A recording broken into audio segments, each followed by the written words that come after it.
Hey, Rob. I'm excited to have this conversation with you at Trey Education. We've had a lot of conversations with schools and with each other about the program, teaching and learning in AI, and thought we could share some of the conversations we've been having in this short chat. So, you ready to dive in? Ready?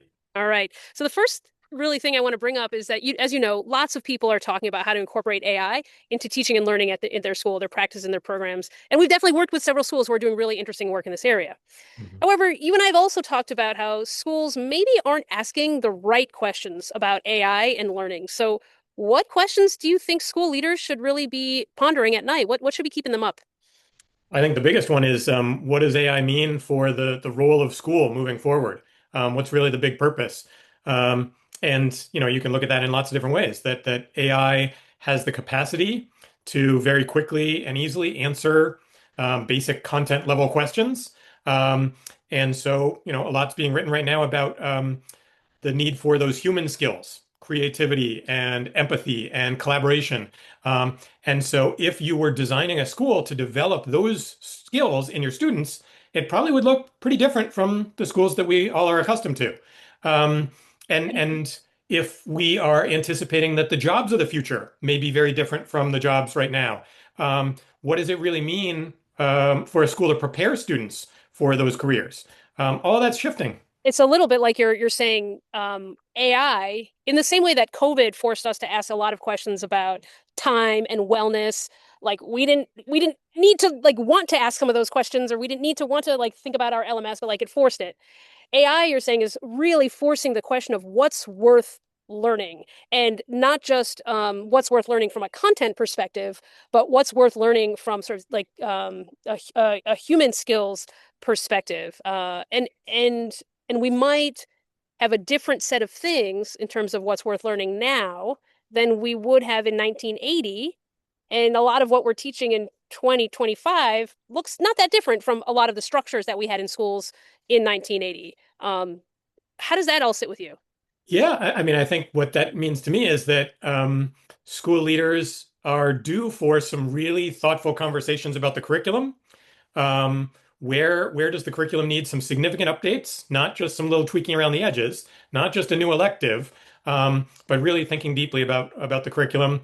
I think some really honest conversations about how durable the learning is that students are getting right now.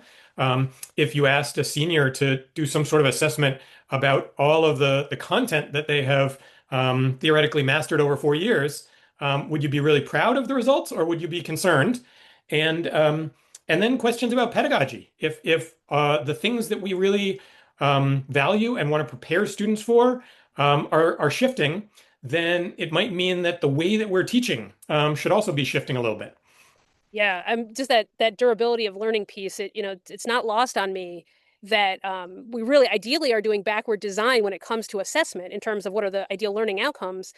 If those learning outcomes have been content driven, then our assessments have been content driven, and we would probably be disappointed with how much of that content kids hang on to. Mhm. What school leaders, might be beginning to ask, what is really worth learning? Then how do we assess those things that are worth learning if it's not purely content mastery? And how are we changing our pedagogy to ensure really durable learning uh, over time? And and I know that the pace of change, like when we talk about AI, the pace of change is just astronomical. Like can't even keep up with it. And that's never mind the pace of change in the world, not just even recently, but broadly, the pace of change is increasing. And as we know, the pace of change in education has a more deliberate cadence. And as the world changes and education only slightly changes, that gap is going to get bigger and bigger. And maybe now's the moment for schools to say, oh, we actually not only should, but probably really need to take some quote unquote risks in how we think about our school design to meet the moment. Well, I'm going to pause because there's a lot more that we can talk about, but we don't have time to dive into this. Do you want to talk a little bit about some of the conversations we're having around real learning in the age of AI? Yeah, I mean, I think we're super excited to talk with a range of schools about all the tensions that are out there, pushing schools toward embracing technology and all the valid concerns that are out there. What's going on in terms of the world, getting more and more interdisciplinary while schools remain mostly siloed. Just grappling with those big questions. Really, really eager to dive in. Always enjoy these conversations with you, Rob. I know it allows us to do really thoughtful work with schools. And I hope this conversation has led to, if not new insights, then more questions for some of those listening today. Thank you so much.